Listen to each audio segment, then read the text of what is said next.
Good morning. God morgon. This morning we're going to talk about prayer. Nu ska vi tala om bön. And surveys show that almost everybody prays at some point. Och undersökningar säger oss att nästan varje människa ber vid något tillfälle i livet. And in fact, in the United States, polls show that more people pray than believe in God. Och i USA till exempel så säger undersökningar att mer människor ber än antalet människor som tror på Gud. I'm not sure exactly who they're praying to. Så jag vet inte riktigt vem det är de ber till i så fall.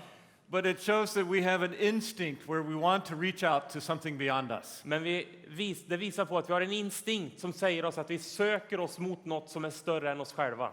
I have a friend who is a writer, very funny writer named Anne Lamott, and she says she has two favorite prayers. Jag har en vän som också är skribent, författare. Hon heter Lamotte och hon säger att hon har två favorit. One is thanks, thanks, thanks, and the other is help, help, help. Och det är två favoritböner. Den ena är tack, tack, tack. Den andra är hjälp, hjälp, hjälp. And those are actually good summaries of the instinct that people have to pray. Och det sammanfattar på ett bra sätt instinkten som driver oss människor att be. You wake up on a beautiful morning like this and you look outside and you see the sun shining at Torp and you say thanks, thanks, thanks. Du vaknar en vacker morgon som den här och inser att solen faktiskt skiner på Torp och du säger tack, tack, tack. And then you go to take a shower and you turn on the water and there is no water and you say help, help, help. Och sen går du för att duscha och så är det inget vatten. Då säger du hjälp, hjälp, hjälp. When we feel a great sense of gratitude, we want to express it to someone. När vi känner stor tacksamhet så vill vi uttrycka den till någon.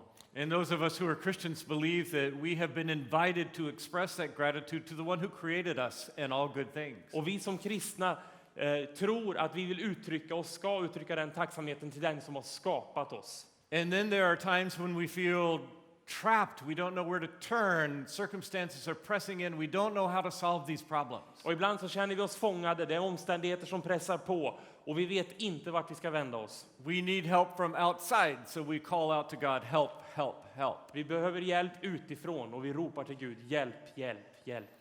I must say that as I was writing this book on prayer, my own prayer underwent a kind of revolution. Jag måste säga det att i det att jag befann mig i processen när jag skrev den här boken så genomgick mitt eget böneliv en utveckling, en process. And in fact, to illustrate that, I want to refer to an actual revolution that occurred in the Ukraine in the year 2004. Och för att uttrycka det och beskriva det så vill jag gå tillbaks till den revolution som skedde i Ukraina 2004. Do you remember the Orange Revolution in Ukraine? Kommer ni ihåg den orangea revolutionen i Ukraina? Well, not everyone knows exactly how it happened. Inte alla av oss vet hur den kom till. The Ukraine, of course, was one of the allies of the Soviet Union, and one by one, the different countries allied were breaking off and forming democracies. Ukraina förstås har alltid varit allierad med det före detta Sovjetunionen, men en efter en så bröt de här tidigare allierade länderna med Ryssland. Ukraine was one of the very last to take those reforms. Och Ukraina var ett av de sista länderna att genomgå de här reformerna. Finally, under international pressure, they agreed to hold elections. Och till slut, efter internationell press, så gick de med på att låta det vara offentliga val.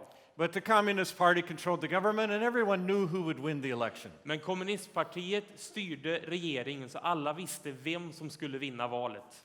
One very brave man named Viktor Yushchenko decided to challenge the party. Och en väldigt modig man, Viktor Yushchenko, bestämde sig för att nu ska jag utmana partiet. And you may remember that during the campaign he was poisoned and he almost died. Och ni kanske kommer ihåg det att under tiden som han arbetade inför valet så blev han förgiftad och dog nästan. So this very handsome man suddenly became a man whose face was all marked and hard to look at. Så den här stilige mannen fick ett uttryck, ett ansikte som var sårat och det var nästan svårt att se på det. Well, this is what happened the night of the election. Det här är det som hände när det så var dags för valet. Ukrainian television has a big screen, and then in the lower right-hand corner, there's a person doing sign language for those who can't hear. På ukrainsk statstelevision så är det en stor skärm och sen nere i högra hörnet så står det en person och gör teckenspråk. And on the big screen, the announcer said, "We would like to announce the results of today's election." Och på den stora skärmen så sa någon, vi skulle nu vilja tillkännage resultatet av dagens val. The incumbent in the Communist Party decisively defeated the challenger Viktor Yushchenko. Kommunistpartiets representant slog med tydlighet ner Viktor Yushchenko och vann valet. But the woman who was doing sign language for the deaf said this. Men hon som då tolkade till dövspråk, hon sa det här. She said, "He's announcing that the incumbent defeated the challenger Yushchenko." De säger nu att kommunistpartiets representant besegrade Viktor Yushchenko. We all know he's lying through his teeth. Men vi vet alla att han ljuger genom tänderna. This is a very brave woman. Det var en väldigt modig kvinna. She said, "If you want to protest, go to the town square tonight. Om ni vill protestera mot det här, gå till Stadstorget ikväll. They have stolen our election." De har stulit vårt val. Well, of course, no one in the studio knew sign language, so they didn't know that anything had happened. För självklart var det så att ingen som satt i studion och skötte själva programklippningen kunde teckenspråk, så de visste inte vad hon hade sagt. It was the deaf people of Ukraine who started the Orange Revolution. Men det var faktiskt så att det var de döva i Ukraina som startade den orangea revolutionen.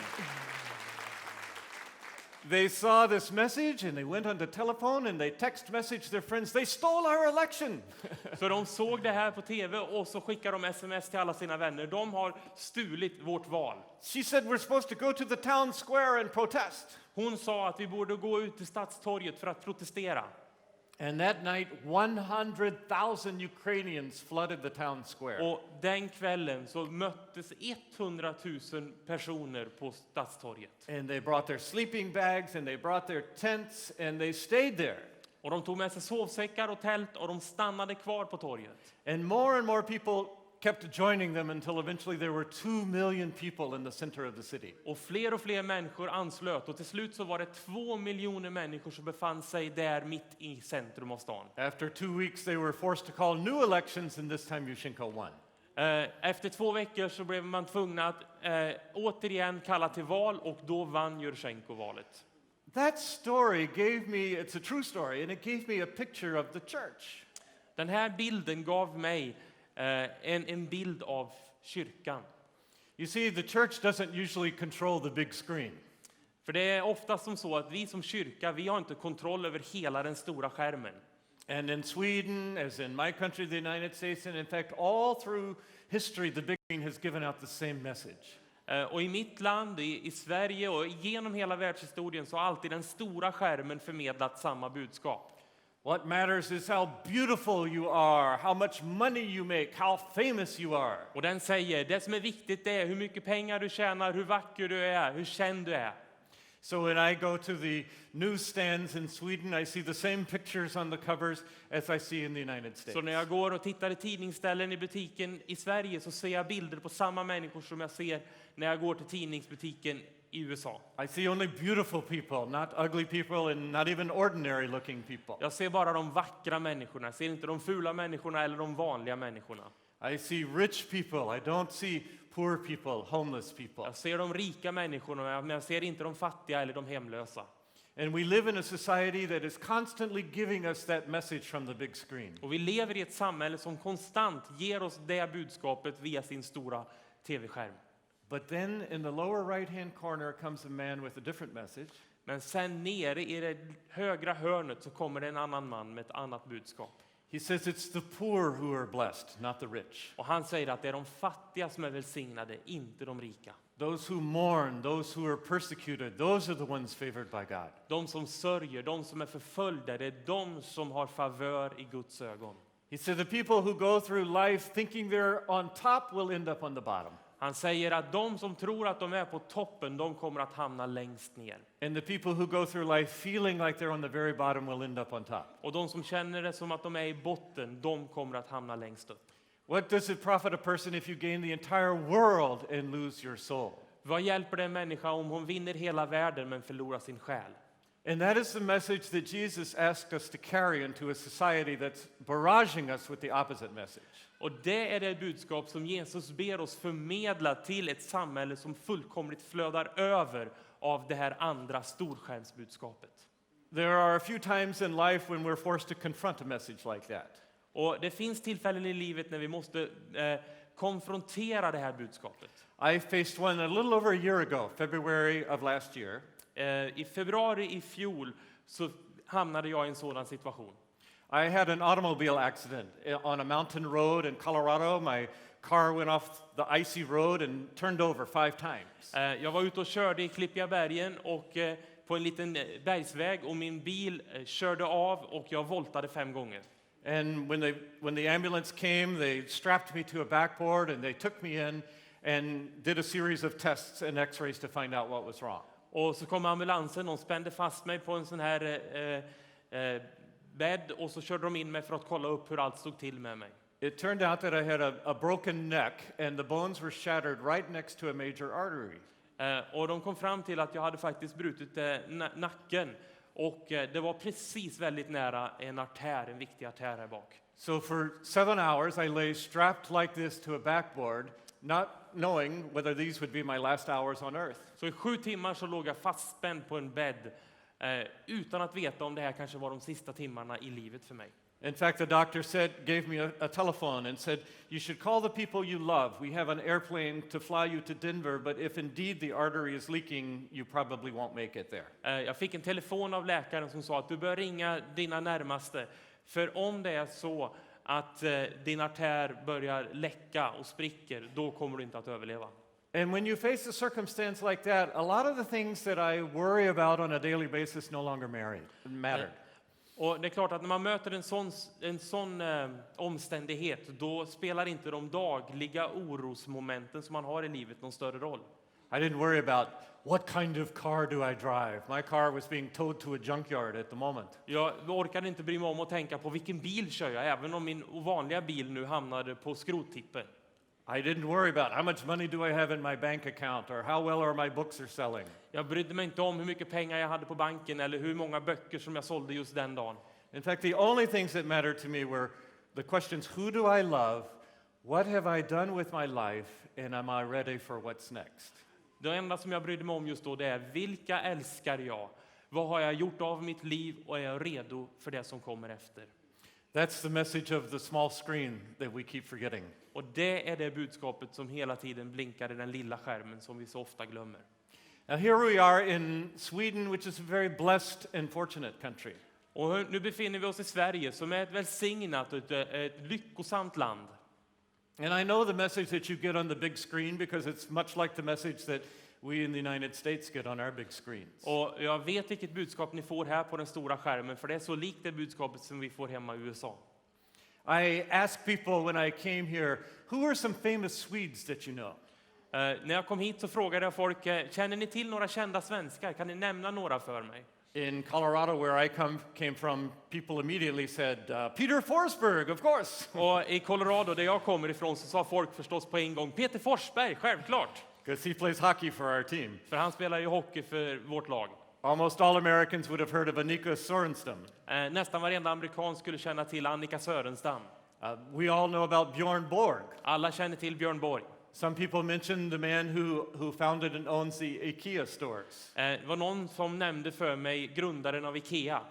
And just like in the United States, they're the beautiful people, they're the talented people, they're the rich people. Och det är precis som i USA, det är de vackra människorna, det är de talangfulla och rika människorna. And when I got here in Sweden, I asked the same question and they came up with a new name for me. Och när jag kom hit till Sverige så frågade jag återigen efter tips på kända svenskar och jag fick ett nytt namn.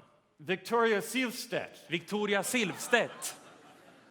Now I understand she has different assets than some of the others. Och jag förstår det som att hon har andra tillgångar än somliga andra av oss. But when you live in a country like this, when these are the people constantly portrayed on the big screen, it's easy to think that's what matters most. Men när vi lever i ett land där hela tiden på den stora skärmen, där de här människorna så visas, så är det lätt att glömma det som är fokus. Prayer offers a way to correct our vision.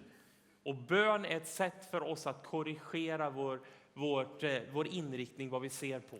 To remember that God sees the world differently than we do. Att komma ihåg att Gud ser annorlunda på världen än vad vi gör. That you don't have to be rich, that you don't have to be beautiful, that you don't have to be talented athlete to be loved by God. Att du inte behöver vara rik eller vacker eller en talangfull idrottsman för att vara älskad av Gud.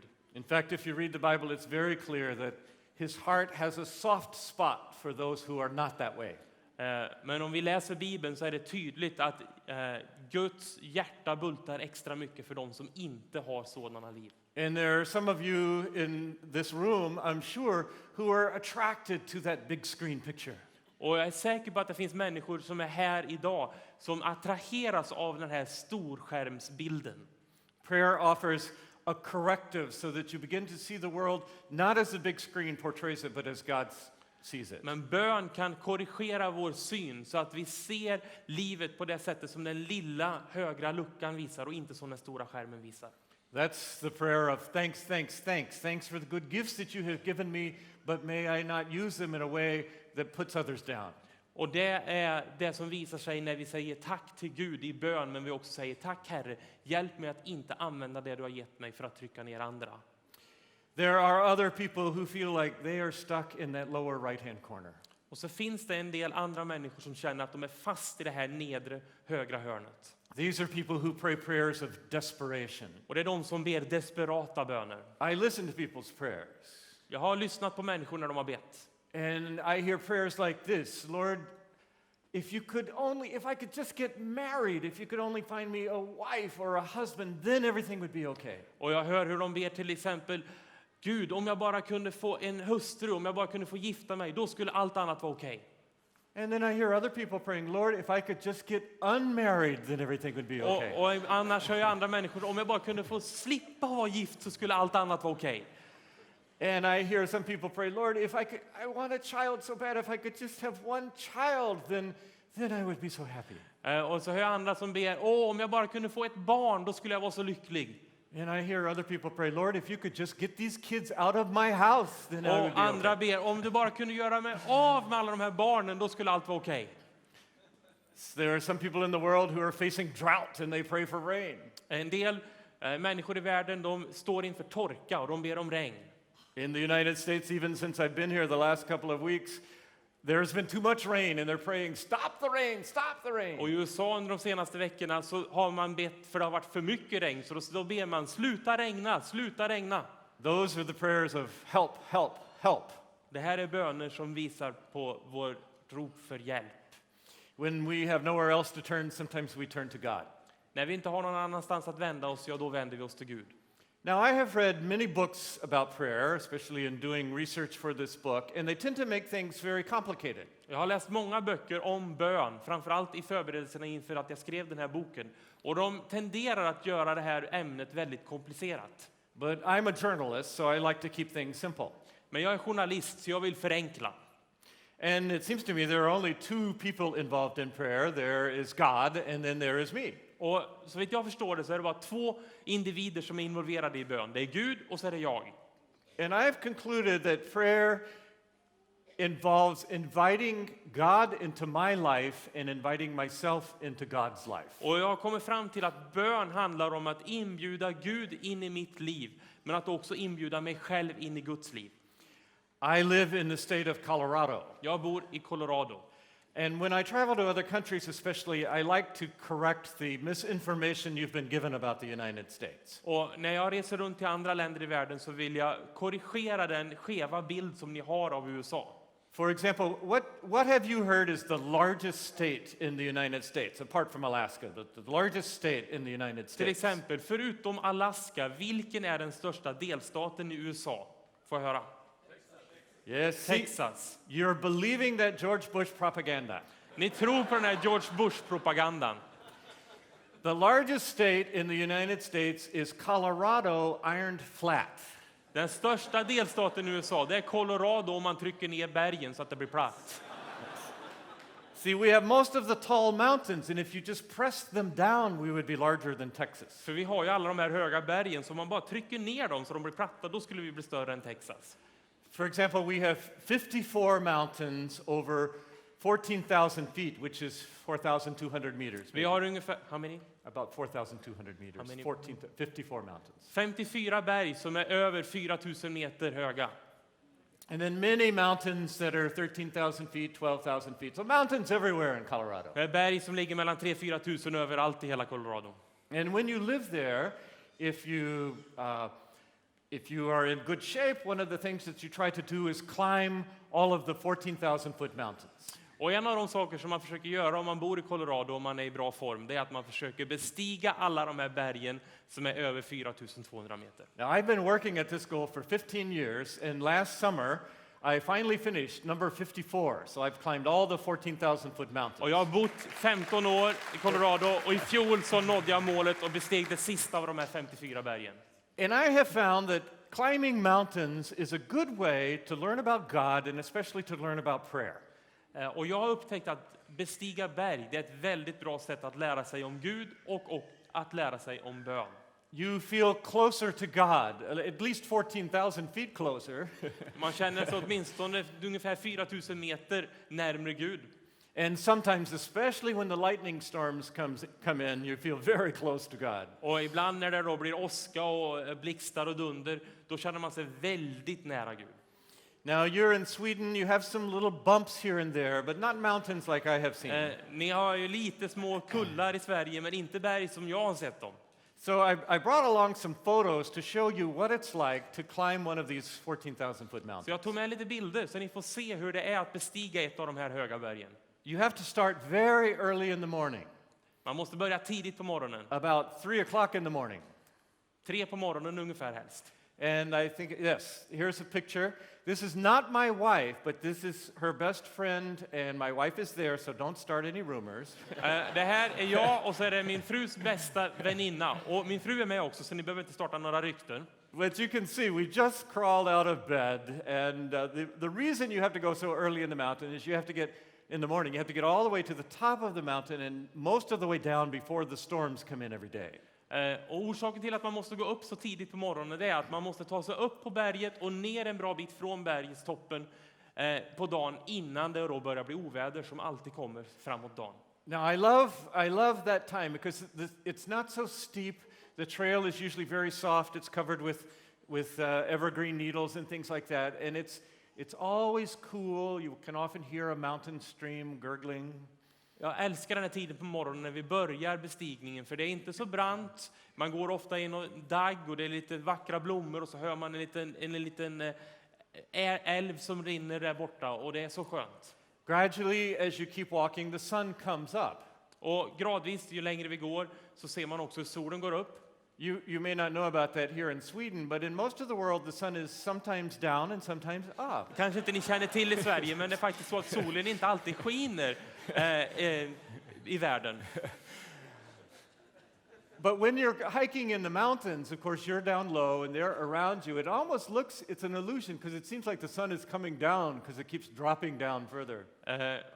När man går i bergen så är det nästan som att det blir som en skev bild, för att det är som att solen kommer ner istället för att den går upp när du går uppåt. So you can see that line across the mountains and we're still down in the dark. Och så ser man hur solen börjar komma över bergen och samtidigt så är vi kvar nere i skuggan. But eventually the sun comes and lights where you're standing, and then you see what I referred to yesterday, an example of God's grace. Men till slut så skiner solen också på den plats där du befinner dig, och då ser man det som jag pratade om igår när jag talade om Guds nåd. You see a field of wildflowers like that. This is lupin, which you have here. Man ser en hel äng full med lupiner som vi ser här på den här bilden. I understand it's mostly a weed, but it's a very beautiful weed. Jag vet att det här anses vara ogräs, men ett väldigt vackert ogräs. And sometimes it's all one color like that, and then sometimes it's a variety of colors. Ibland så är det bara en färg på lupinen, men ibland så är det en variation olika färger. So after the sun comes up, you realize you've been walking in a field of great beauty, much like that. Och så när solen kommer så inser man att man har vandrat på en äng, en plats som är fylld av skönhet, ungefär som den här bilden. Now those people in the picture there, they are not serious hikers because they have an animal carrying their packs. Och de som ni ser på bilden där, de är inte så här riktiga bergsbestigare, för de är ett djur som hjälper dem att bära packningen. But if you look in front of them, you can see why not everybody climbs the mountains in Colorado. Men om ni tittar framför dem så kan ni se varför inte alla människor bestiger berg i Colorado. Because it's not all just walking through a field of flowers. Eventually you've got to go up. För det är inte bara att vandra på vackra ängar. Till slut så måste du också bestiga berget. And they're called the Rocky Mountains, not the flowery mountains. Och det här är de berg som kallas för klippiga bergen, inte blommiga bergen. It usually takes 6 or 7 hours to go to the top, sometimes longer on the hard mountains. Det tar 6-7 timmar för de flesta bergen att bestiga, en del lite längre förstås om de är svårare. And I remember one day when my wife and I were alone climbing this mountain called Uncampagre, an Indian word. Jag kommer ihåg jag och min hustru en dag vi besteg ett berg som heter Uncampagre, ett indiskt namn på ett berg. And we had gone up that wall of rock about 1,000 meters and stopped to look down. Vi hade ungefär kommit 1000 meter upp och så stannade vi för att se ner på utsikten. In fact, we have a picture of what it's like when you hit that ridge line right at the top. Vi har en bild här som visar hur det ser ut när man befinner sig på toppen av berget. And right at that moment, I could peer over the ridge and I could see how much time we had because I could look at the weather coming toward us. Och här kunde jag då titta upp över toppen och så kunde jag se hur lång tid har vi på oss innan ovädret kommer in. I started to relax because even though there were a few clouds, it was quite clear that we'd be able to make it to the top and down to the tree line before the storms came. Han var inte på toppen, alltså han var på kammen på väg upp. Och nu kunde jag se över den här bergskammen att ovädret var en bit bort, så vi skulle hinna upp på toppen och en bit på väg ner innan ovädret skulle komma. So we decided to stop and take a break. Så vi bestämde oss för att vi tar en liten paus här på vägen upp. We took a big drink of water. Vi drack lite vatten. We ate an apple and some carrots and some celery sticks. Vi åt lite selleri, lite morötter och lite äpple. And okay, some M&Ms and chocolate bars. Och så lite M&Ms, lite choklad. And we got ready for the final ascent to the top. Och så gjorde vi oss redo för att bestiga toppen. And right then I looked down where we had come from. Och då var det att titta ner där vi kom ifrån. Remember, this is about 1,000 meters straight down. Och det är ungefär 1000 meter rakt ner som jag tittar ner. And at the bottom it looked like a red dot and a blue dot and they seemed to be moving. Och där nere så såg jag en röd prick och en blå prick och det såg ut som de rörde sig. And I thought, what could that be? Did we drop some litter with some paper? Och jag funderar, vad är det där? Har vi tappat något skräp eller vad är det? But I realized, no, that's a long way down. It would have to be much larger than that. Nej, det är hur långt ner. Det måste vara något som är mycket större än lite skräp. And furthermore, they're moving. Could it be some animals? But I couldn't think of any red or blue animals. Och så tittade jag lite till och så tänkte jag, är det något djur? Men jag kunde inte komma på något blått eller rött djur. Well, I'm an American. I thought, well, maybe it's a Republican and a Democrat. Jag är ju amerikan, så jag tänkte det kanske är en republikan och en demokrat. Sure enough, there were 2 hikers down there. One was wearing a red jacket and one was wearing a blue jacket. Men jag insåg förstås att det är 2 stycken andra bergsbestigare. En som har en röd jacka, en som har en blå jacka på sig. But they were very lazy, irresponsible hikers because we were down there 4 or 5 hours before. Men de var ju lite ovarsamma i sin bergsbestigning, för vi hade varit där för 4-5 timmar sedan där de befann sig nu. They had slept in instead of getting up at 3 o'clock in the Och de morning. hade tagit sovmorgon istället för att gå upp klockan 3 på morgonen. So for a few moments, we felt very morally superior to these. Så ett tag så kände vi oss väldigt moraliskt överlägsna jämfört med de här slappisarna. They'll probably reach the top right about the time the lightning hits, and they'll probably be hit by lightning, and it serves them right. De kommer säkert att nå toppen ungefär när åskovädret kommer in och de kommer att bli träffade av blixten och det är bara rätt åt dem. You know, there's not a lot of oxygen when you're high like that, so your mind does strange things. Man har ju lite brist på syre när man befinner sig på hög höjd så där, så att man tänker ju lite lustiga saker. I was in the midst of my book on prayer, and suddenly I had a theological revelation. Men jag befann mig just under den här perioden mitt i arbetet med boken om bön och jag fick en teologisk uppenbarelse. I realized that when I pray, I'm one of those little dots down there, and I think I'm the most important person in the world. Jag insåg att när jag ber så är jag en av de här små prickarna där nere och jag tror att jag är viktigast i hela världen. In my prayers, I had been trying to wave my arms to get God's attention. There are 6 billion people in the world, but listen to me for a minute. Och jag är en av 6 miljarder människor som befinner mig där nere och vinkar åt Gud och försöker få hans uppmärksamhet. Lyssna på mig lite grann nu. And actually, I got just a tiny glimpse of God's eye view of the world.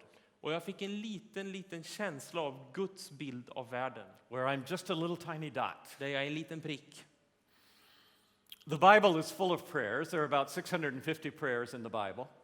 Det finns massor med böner i Bibeln, ungefär 650 stycken. One of the things I love about the prayers in the Bible is that they're extremely honest. You can say anything you want to God. Och det jag gillar med många av bönerna i Bibeln, eller med dem, det är ju att de är så ärliga. Man kan säga precis vad man vill till Gud. And I was sitting on the ridge of Uncompahgre. My thoughts went back to the book of Job. Och jag satt där uppe på den här bergskammen på berget Uncompahgre och jag började tänka på Jobs bok. Job is really a book of prayers. Jobs bok handlar om bön. You know the plot about this good man, all these bad things happen to him, and that takes only 3 chapters. Ni vet hur boken börjar med 3 kapitel där det handlar om den här gode, rättfärdige mannen som råkar ut för en massa dåliga grejer. And the next 35 chapters are prayers. They're Job and his friends addressing God, trying to explain why these bad things happened. Och de övriga 35 kapitlen handlar om Job och hans vänner som ber och talar med Gud och försöker liksom rättfärdiga det som har hänt på något sätt. Job had 2 main prayers that occurred over and over again. Job, han hade 2 böner som återkommer om och om igen. The first was a complaint or a prayer of lament. Det första var en klagovisa, han klagade. He was saying to God, you're not doing a very good job of running this world. Han säger till Gud, du gör ett ganska uselt jobb med att ta hand om den här världen. And you're especially not doing a very good job of running my life. Och du tar verkligen inte hand om mitt liv. And then the second request was this: God, I'd like to meet you in person someday. I'll tell you what a bad job you're doing. Och den andra bönen handlar om att Gud, jag skulle vilja möta dig öga mot öga en dag så jag finge tala om för dig vilket dåligt jobb du gör. Well, you have to be very careful what you pray for. Men man måste vara försiktig med vad man ber för. Because in chapter 38, that prayer was answered. För i kapitel 38 så får han svar på sin bön. God appeared to Job and he let him have it. Gud visade sig för Job och gav honom så han teg. Now, if I was in that circumstance, if I was God and had something to say to Job, I think I would probably start off with something like Bill Clinton. Job, I feel your pain. Om jag skulle vara Gud och skulle besvara Job, då skulle jag göra ungefär som Bill Clinton. Jag skulle säga, Job, jag förstår din smärta. But God didn't do that. He swept him off his feet. He appeared in a whirlwind. Men Gud gjorde inte så, utan han svepte fram som en virvelvind. His first words were, where were you when I laid the foundation of the earth? Hans första ord var du när jag la världens grund?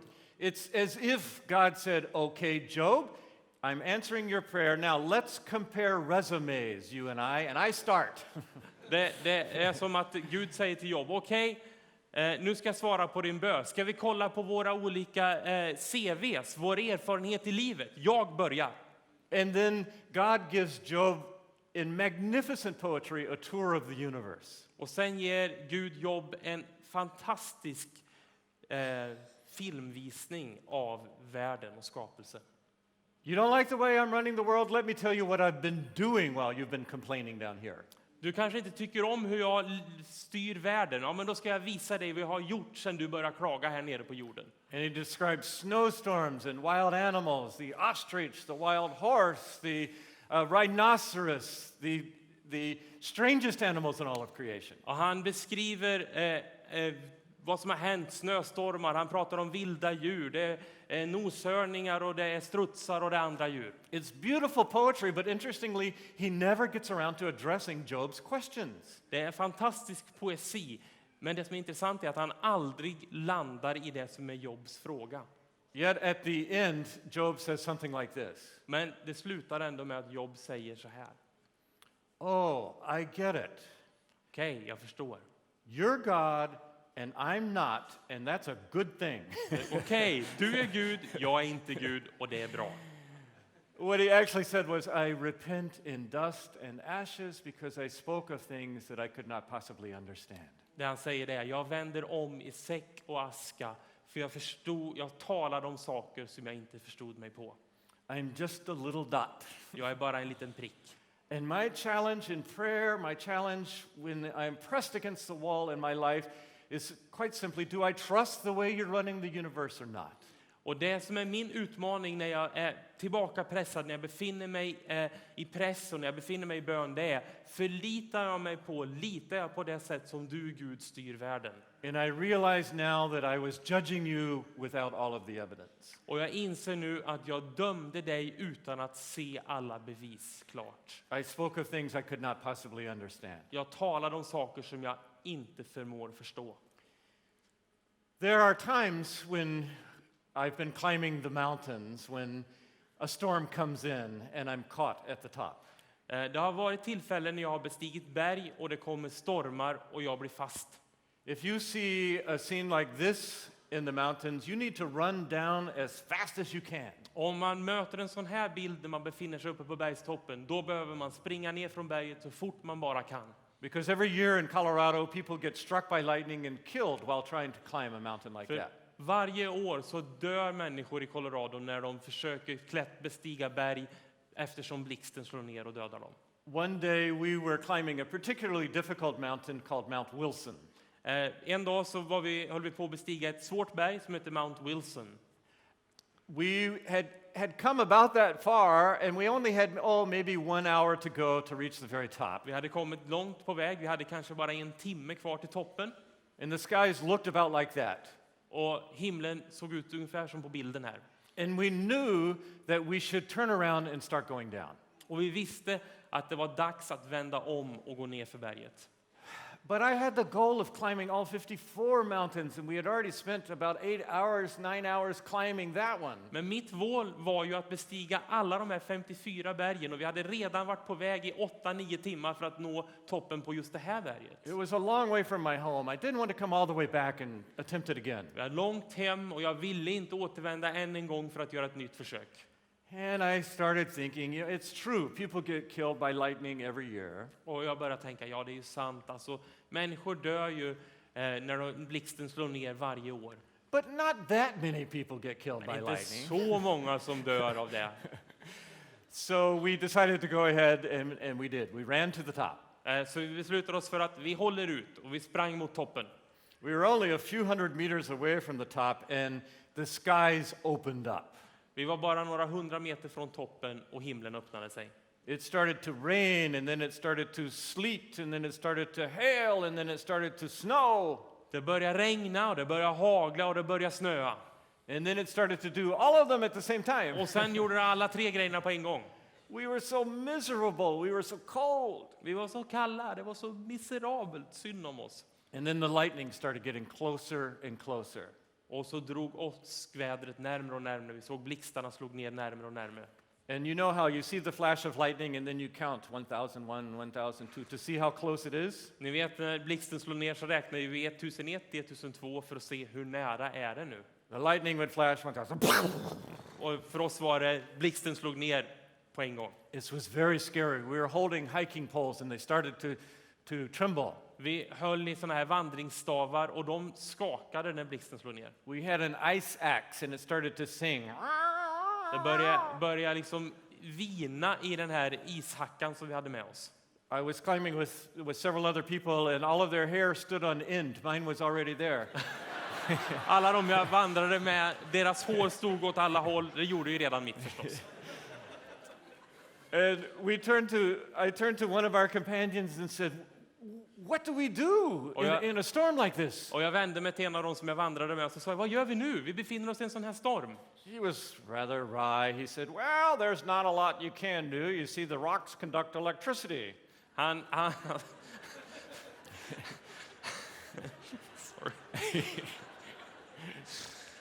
Han var ganska cool och sa det att ja, det är inte så mycket man kan göra. Ni vet att klipporna, de förmedlar ju elektriciteten.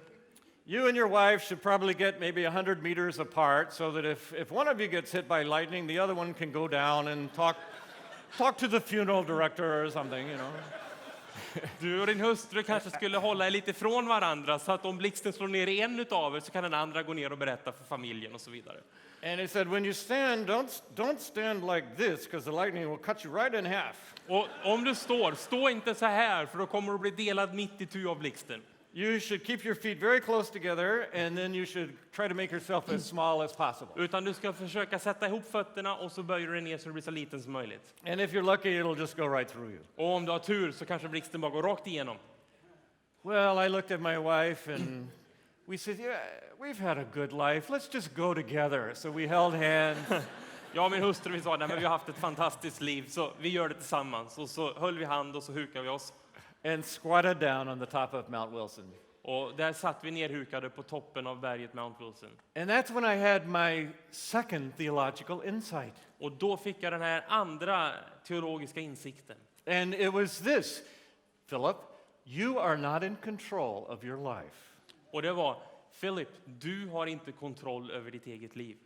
Now, most of the time I think I am in control of my life. För det mesta så tror jag att jag har kontroll över mitt liv. I'm a little bit of a control freak, we say. Jag är ett litet kontrollfreak. Jag vill ha kontroll. You have to be if you're a freelance writer because you don't have a boss telling you what to do, so you have to tell yourself what to do. Och det måste man ju vara om man är frilansjournalist och författare för att du har ingen chef som säger till dig vad du ska skriva när du ska skriva utan du måste själv se till att styra. And my life is very organized. Every day I open my computer and it tells me exactly what I'm going to do today. Och mitt liv är väldigt organiserat. Varje dag öppnar jag upp min dator, tittar på kalendern och där står det vad jag ska göra just idag. But when I was squatting on Mount Wilson, I realized none of this may happen. Men när jag var nerhukad där på Mount Wilson, då insåg jag att inget av det som jag har planerat kan komma att hända. I am not in control. Jag har inte kontrollen. Actually, that's true every moment. Och det är sant varje ögonblick i livet. I could have a heart attack and not finish the sentence. Jag skulle kunna få en hjärtattack och inte ens avsluta den meningen som jag just nämnde. The plane back to the United States on Sunday could crash.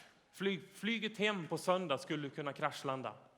And as I learned after speaking on prayer when I drove back to Colorado, that's exactly when I had my accident. Och det lärde jag mig när jag undervisade om bön. För när jag var på hemväg från ett undervisningsseminarium, det var då jag hade den här bilolyckan. I had my next day, my next week, my next month, my next year all neatly planned out and suddenly none of it mattered.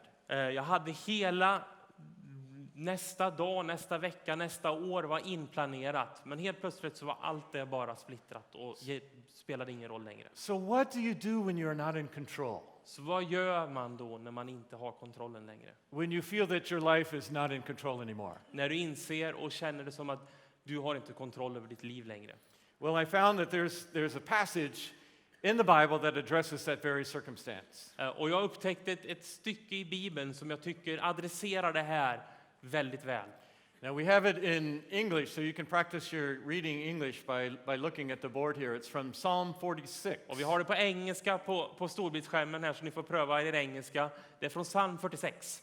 And it describes a time when things seem totally out of control. Och det här beskriver en tidpunkt när allt är kaos. It says, we will not fear though the earth give way and mountains fall into the heart of the sea. Därför räds vi inte om än jorden skälver och bergen störtar i havens djup, står det. Waters are roaring, mountains are quaking, nations are in uproar. Vattnen brusar, skummar, bergen darrar, folken larmar, riken vacklar.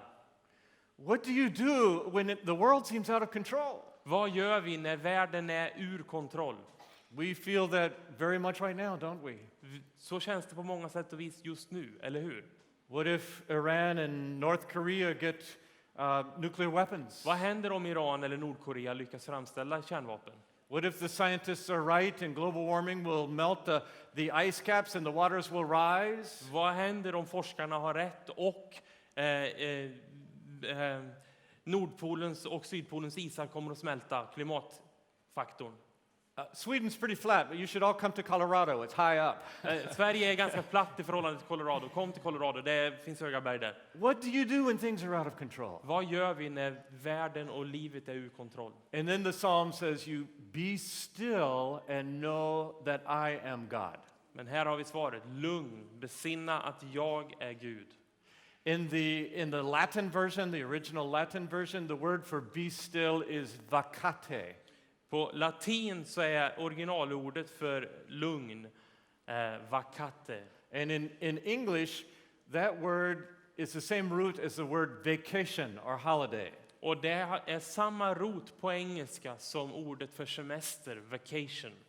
What the psalmist is saying is, when you feel like your life is out of control, take a vacation.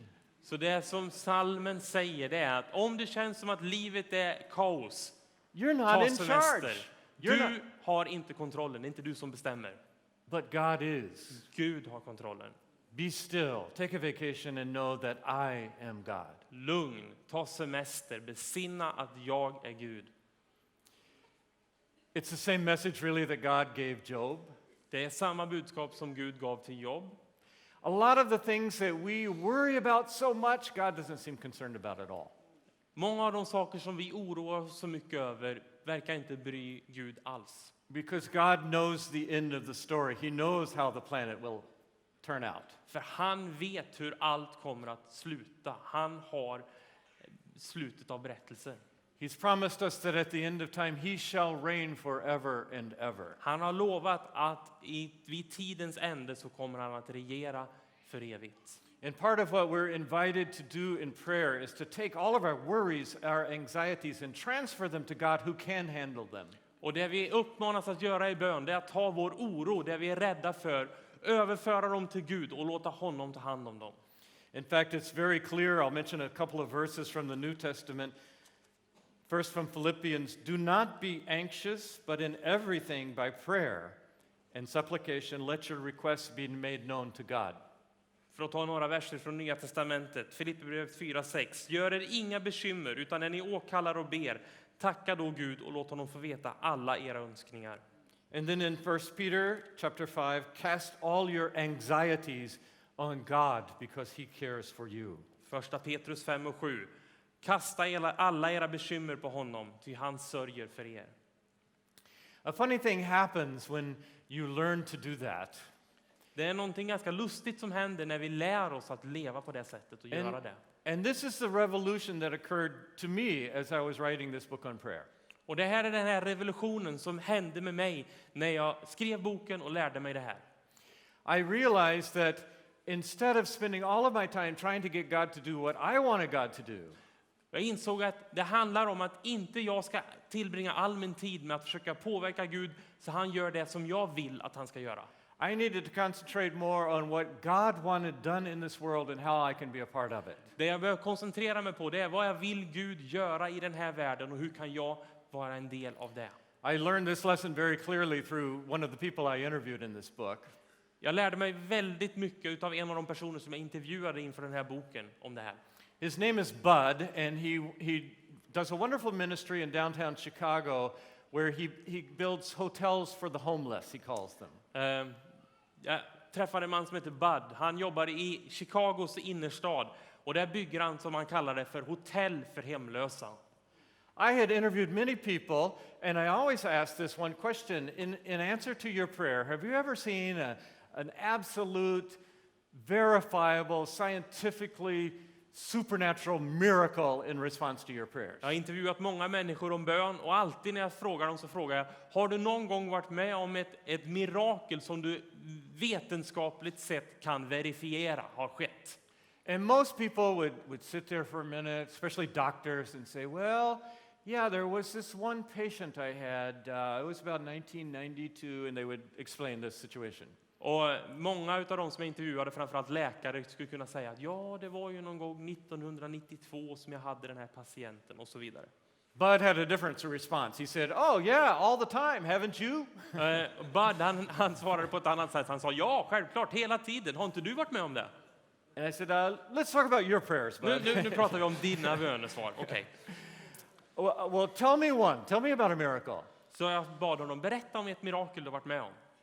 Well, Bud was building one of these, rehabbing an old building into a place for the homeless people to stay. Ja, Bud höll på att renovera ett gammalt hus till ett hotell som man då sa för hemlösa. It was an old brick building covered with soot and grime, so he rented a machine called a sand blaster. Så han tog över en gammal byggnad byggd i tegel, men den var så fylld av smuts så han tog en blästringsmaskin. It blasts out particles of sand that clean all the old stuff off of buildings. En blästermaskin alltså sprutar ju ut under tryck sand. Så han tog den här och gjorde rent byggnaden. And when you use such a machine, you have to wear a helmet. Och när man använder en sån så ska man bära hjälm och skydd. What Bud didn't know, while he was using that machine, the motor had a leak in it, carbon monoxide, and it was pouring carbon monoxide up into his helmet. Och det han inte insåg det var att den här motorn till maskinen som han använde, den läckte alltså koldioxid och det gick upp in i hans mask. Carbon monoxide is odorless and tasteless, but it is also deadly. It can kill you. Koldioxid luktar inget, men det är också dödligt, kan döda dig. So as he's working alone on a Saturday morning, suddenly he goes unconscious and falls down. Så helt plötsligt när han jobbar ensam en lördag morgon så blir han medvetslös, ramlar ihop. But there are bushes between him and the street, so no one can see him. Men han befinner sig bakom ett litet buskage, så det är ingen som ser honom ifrån gatan. About that time, he has a friend who's driving. He's in Chicago. His friend is down way in the lower part of Illinois. Samtidigt, långt borta i södra delen av Illinois, så är en vän till honom som är ute och kör bil. It's 5 hours away. Det är 5 timmars bilresa bort. And his friend suddenly had this feeling, Bud needs you. Och han upplever helt plötsligt den här killen att Bud behöver din hjälp. And he thought about it, and soon there was a road to Chicago, but he's not going to Chicago, he's going to St. Louis, way over here. Och han funderar vad ska jag göra åt det här. Han ser en skylt faktiskt, han kan svänga av och köra mot Chicago, men han är ju faktiskt på väg till St. Louis som är längre söderut. So he passes that road and he keeps having this feeling, your friend Bud needs you. Och han fortsätter köra, men han känner hela tiden hur det pockar på. Bud behöver din hjälp. So he prays for Bud, Så but han ber för Bud. once again, when he passes a road to Chicago, he says, I'm not going to Chicago, I'm going to St. Louis. Men än en gång så kör han förbi en avfart mot Chicago, för han är ju på väg till St. Louis. Finally, he gets all the way to St. Louis and he still has this strong feeling, Bud needs you. Och till slut så kommer han fram till St. Louis och fortfarande så gnager den här känslan, Bud behöver din hjälp. So he changes his plans and drives 5 hours to Chicago. Så han ändrar sig, vänder om, kör 5 timmar tillbaks till Chicago. He asks people, where's Bud? Well, we think he's working on this building over there. Och han frågar folk, var är Bud? Och de säger, ja, vi tror han är borta och jobbar där borta. And he goes to the building, and between the shrubbery and the building, he finds his friend Bud unconscious. Och så hittar han då bakom buskaget Bud som ligger medvetslös. He picks him up, puts him in his car, takes him to the hospital and saves his life. Han plockar upp honom, lägger in honom i bilen, kör honom till sjukhuset och räddar på så vis livet på Bud. Bud told me that story and said, what about that? Don't you think that's a miracle? Och Bud, han sa till mig, ja, vad tror du om den här berättelsen då, incidenten? Är inte det ett mirakel? I say, well, yeah, I do. Jo, det skulle jag nog kunna hålla med om, sa jag. Forgive me, I'm a journalist. I do have one question. Men jag är ju journalist, jag har en fråga. Why didn't God pick on someone closer? Jag sa, varför tror inte Gud sa till någon som var lite närmare än 5 timmar bort? When God knew Bud needed help, why didn't he choose someone 5 minutes away, not 5 hours away? När nu Bud behövde hjälp, varför var det inte så att det var någon som var 5 minuter bort som fick den här känslan och åkte för att hjälpa? And without thinking, Bud came back with an answer that I think is inarguable. Och bara så där, utan att tänka efter, så kom Bud med ett svar som jag tror är det är omöjligt att svara på, besvara. He said, Philip, maybe God did. Han sa, Philip, Gud kanske gjorde det. Maybe God spoke to hundreds of people that day. Kanske det var så att Gud talade till hundratals människor den morgonen. But my friend was the only one listening. Men min vän var den enda som lyssnade. Not eagerly listening. He didn't want to drive to Chicago. Inte så att han var ivrig i sitt lyssnande och ville åka tillbaka till Chicago. But he kept listening. Men han fortsatte att lyssna. And Bud said, my definition of prayer is being available to God. Min definition av bön, sa Bud, det är att vara tillgänglig för Gud. Jesus said we should pray. Some people pray every day. Your will be done on earth as it is in heaven. Jesus sa att vi ska be dagligen, Låt din vilja ske på jorden så som i himlen. And we know what God's will is. We know that He's a God of justice and righteousness and love and mercy and grace. Vi vet att Gud är en Gud som lever för rättfärdighet, för barmhärtighet, för nåd, för medlidande.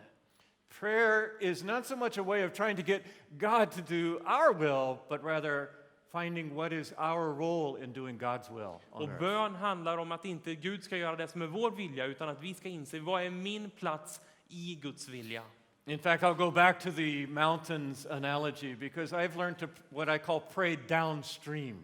Och jag återvänder till bilderna ifrån bergen, för jag har lärt mig att be det som jag kallar för medströms. I live on a road called Upper Bear Creek Road, and Bear Creek flows just below my house. Jag bor alltså på en väg som heter Upper Bear Creek Road, alltså det är den övre... Ja, vi tar det någon gång. Det är en liten ström i alla fall som rinner förbi där. And almost all streams, maybe all streams in Colorado start high up in the mountains and then come down. Och alla små bäckar och älvar och så vidare i Colorado, de börjar högt upp i bergen och så rinner de neråt. I've been to the very spot where Bear Creek starts. Och jag har varit där den här bäcken börjar. It's a scene much like this. Det ser ut ungefär som den här bilden. And this time of year, it looks much like that. For most of the winter, it's been solid ice, and now it's starting to melt. Under större delen av vintern så har det varit is och så börjar det att smälta så här. You can actually stand on the ice and hear Bear Creek before you ever see it. This beautiful gurgling sound way under the ice. Och man kan stå på isen och höra hur den här bäcken börjar gurgla fram utan att man ens ser den. And gradually, this month, next month, as the ice starts to melt, little rivulets of water will come out the side and start traveling down the mountain. Och allt eftersom nu under de här månaderna så smälter mer och mer och så ser man små rännilar som löper neråt och så blir det till en bäck. They spill over and collect in these lovely alpine lakes. Och så utmynnar de till slut i de här fantastiska små sjöarna uppe i bergen. When you're climbing mountains, suddenly you'll turn a corner and see one of these turquoise blue lakes. När man är uppe och vandrar i bergen så helt plötsligt så går man runt en krök och så ser man en av de här fantastiskt vackra turkosa sjöarna. And then the lake fills up and it starts to spill over and the water keeps going down, down, down. Och så blir den här lilla sjön också fylld till bredden och så börjar då strömmen återigen gå ner ströms längs berget. It cuts a channel through grass, through rock and just keeps going down. Den bryter sig fram genom gräs, genom sten och arbetar sig framåt. And then eventually it ends in Bear Creek. Och till slut så hamnar den nere i Bear Creek. This time of year, Bear Creek is more like a river than a creek.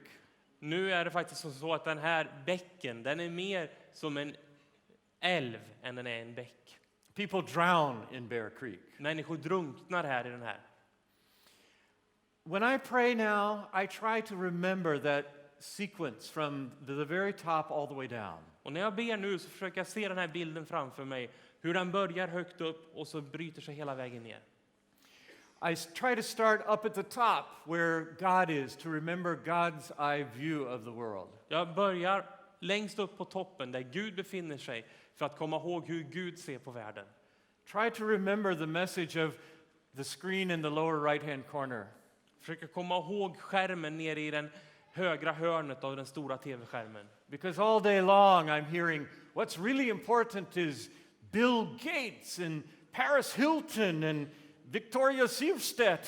För dagarna långa så hör jag att allt som är viktigt är Bill Gates och det är Victoria Silvstedt och det är Paris Hilton. But when I ask for God's eyes, I realize what tiny little dots they are. Men när jag ser med Guds ögon då inser jag vilka små prickar de här människorna är. And I ask God to correct my vision, which is so often polluted by that big screen. Och jag ber Gud korrigera min syn så att jag inte blir påverkad av den här nedsmutsningen som den stora bildskärmen ger mig. And then I think of Bear Creek as it starts, a tiny little stream way at the top. Och så tänker jag på hur en Bear Creek börjar som en liten rännil längst upp. I think of those people who are very close to me that I think about every day. Och då tänker jag på de människorna som befinner sig nära mig i livet, som jag möter och lever med varje dag. And as the stream goes down the mountain, widening, collecting more water, I think of the stream of God's work in the world. Och ju längre ner jag kommer längs älven, ju bredare blir den. Och då tänker jag i större perspektiv om Guds stora verk i den här världen. Missionaries like the ones we've heard from this week already. Som missionärer, som de vi har hört av under den här veckan. Stories like the ones I heard yesterday from the Brazilians who run the great coffee store and the 10,000 children that they help through partnership with Sweden. Berättelserna som jag hörde från brasilianerna som är i Café Brasil när de berättar om alla de här 10,000-tals barnen som får hjälp i samarbete med oss i Sverige. And we can have a partnership in that kind of work, in the work in Turkey that we've heard about and other places through prayer. Och vi kan genom bön vara delaktiga i det arbetet eller i arbetet i Turkiet som vi hörde om igår. Bear Creek keeps going on until it ends in a giant lake in Denver. There's a dam and it dams the water and that's the water that Denver drinks.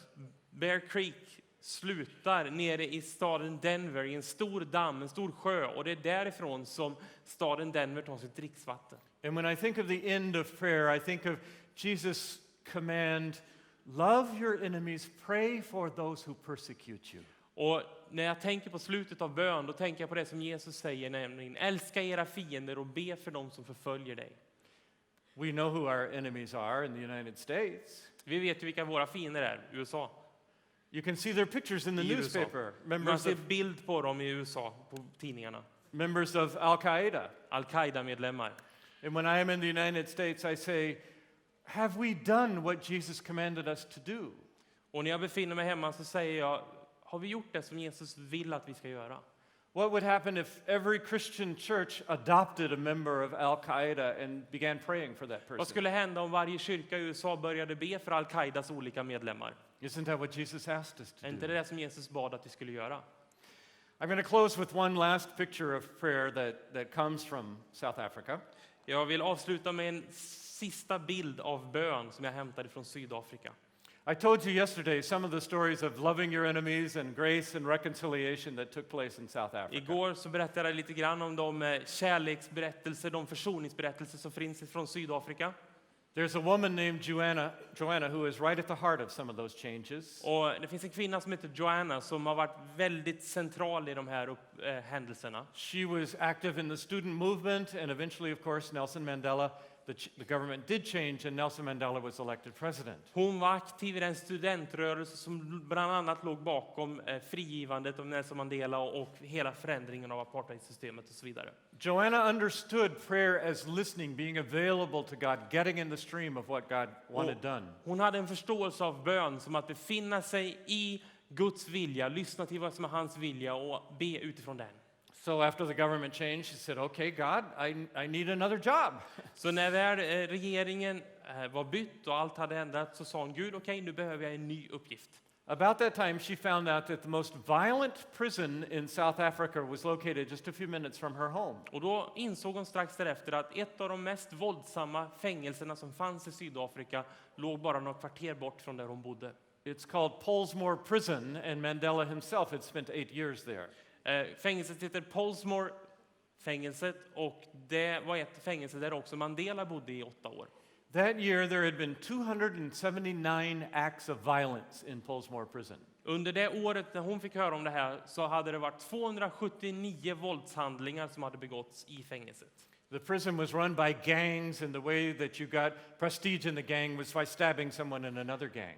Det var gäng som styrde allt som skedde i fängelset och man fick alltså status genom att till exempel knivmörda någon eller knivsticka någon. And as Joanna learned about this, she said, that's not God's will being done on earth as it is in heaven. Och Joanna hörde om det här och hon sa, det här är ju verkligen inte det som Guds vilja innebär. I need to get in the stream. Jag måste börja be för det här, komma in i strömmen. So she and her husband Julian started going to Pollsmoor Prison. Så Joanna och hennes man Julian, de började gå till det här fängelset, besöka det. They went every day the next year, 365 days in a row. Dagligen under ett år, 365 dagar i rad så besökte de, gick de dit. And a remarkable transformation took place in that prison. Och någonting remarkabelt, speciellt, fantastiskt hände där. The next year there were not 279 acts of violence, there were 2. Året därefter så var det inte 279 våldshandlingar som begicks, det var bara 2 stycken. And the following year there were 8. Och året därefter så var det 8 stycken. Well, it was such an amazing story that the BBC from London sent a camera crew down and did a 1-hour documentary. Och det här var så förunderligt så att BBC skickade ner ett kamerateam från London för att göra ett reportage om det här. Then later they did a follow-up 1-hour documentary. Och sen lite senare så gjorde de ytterligare en dokumentär om det här. And before I went to South Africa, I watched both of these documentaries. Och innan jag besökte Sydafrika så såg jag bägge de här dokumentärprogrammen. Finally, in South Africa, I met. My wife and I took Joanna and Julian out to dinner. Och när vi väl kom ner till Sydafrika så tog jag och min hustru med oss Joanna och Julian ut och vi gick ut åt middag tillsammans. I said, Joanna, I'm amazed at the changes that took place in this prison. Och jag sa till Joanna, jag är helt förundrad över de förändringar som har skett i det här fängelset. But I watched these documentaries and I don't get it. Men jag har sett de här dokumentärerna, jag måste säga att jag hajar det inte, jag förstår inte. These guys are monsters, they're rapists, they're murderers. Det här är ju monster som är inspärrade där, de är våldtäktsmän, de är mördare. And on the BBC program, all you're doing is Bible studies and prayer meetings, and you play these little trust games, fall back and see if somebody catches you. Och allt ni gör när man ser på den dokumentären, det är bibelstudier och bönemöten och så har ni såna här lekar när man ska lära sig att lita på varandra, när man ska fånga varandra när man blundar och ramlar och så vidare. The kind of games that they're probably playing at the youth group right now. Det är väl ungefär de sakerna som vi gör i våra små ungdomsgrupper i kyrkan just nu. Now I understand it's a little more risky to play a game like that at Plusgiro prison. Jag kan ju inse att det är lite mer handlar om att våga lita på någon om man vågar göra det tillsammans med en annan fånge på Plusgiro prison, men ändå. But really, what happened there to change that prison? Men vad var det som hände egentligen för att se förvandlingen på det här fängelset? Joanna was eating seafood and she had a bite on her fork and was just about to take a bite when I asked that question. Och Joanna satt och åt lite skaldjur och skulle precis ta en tugga till när jag ställde den här frågan. And a rather shocked look crossed her face. Och hon blev ganska chockad när hon tittade upp. And then she said, well, of course, Philip, God was already present in Plusgiro prison. I just had to make him visible. Självklart var det som så att Gud redan fanns på plats i Plusgiro-fängelset. Det var bara jag som behövde göra så att han syntes. And I thought, that's the mission for all of us. Och det är det som är vårt uppdrag. A couple years later, I returned to South Africa, and this time I went with Joanna to Plusgiro prison. Ett par år senare så följde jag med Joanna när hon skulle till fängelset. She took us to some of the cells with the prisoners they've been working with. Och vi besökte några celler där det fanns fångar som de hade arbetat med. In a room about the size of this platform, 39 prisoners lived. Och ungefär i ett rum i storlek som den här scenen så levde det 39 interner. They had 3 layers of bunks and then more mattresses on the De floor. hade 3 våningsbäddar. When the door was opened, I was almost knocked out by the smell. Och när vi öppnade dörren så blev jag slagen av den stank som kom. They had a plastic garbage can. That was their toilet, and it was emptied only once a day for 39 men. De hade alltså en liten papperskorg i plast och det var deras toalett och den tömdes bara en gång om dagen. And I learned they were locked in that cell for 23 hours out of 24.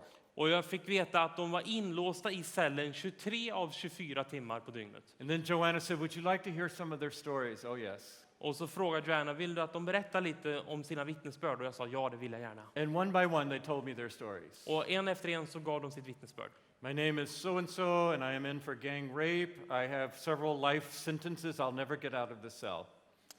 Jag heter si och så, jag är i fängelse på grund av gängvåldtäkt. Jag sitter så länge i fängelse och kommer aldrig ut härifrån. But I'm so grateful that I'm here because it was here through Joanna and Julian that I met God. Men jag är så tacksam att jag får sitta här för det är tack vare Joannas och Julians arbete som jag har fått möta Gud. And however I can, I want to spend the rest of my life serving Jesus in this place. Och på vilket sätt som än fungerar bäst så vill jag tillbringa resten av mitt liv med att tjäna Jesus här på den här platsen. As they were telling their stories, I looked at what was on the wall behind them. Och under tiden som de gav sina berättelser så tittade jag på vad som fanns uppsatt på väggen bakom dem.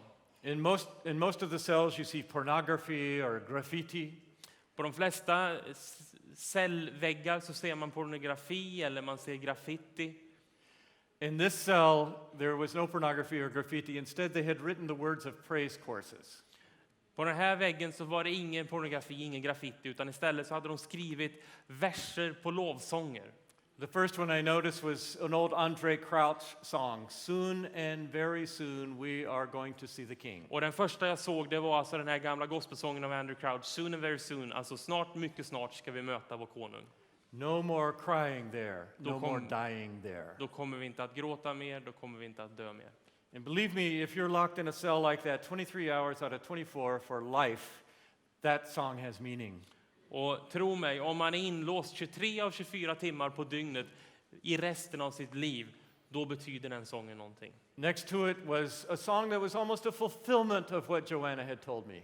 Och bredvid den sången så fanns en annan sång som nästan var en beskrivelse och bekräftelse av det som Johanna berättade om. It said, surely the presence of the Lord is in this place.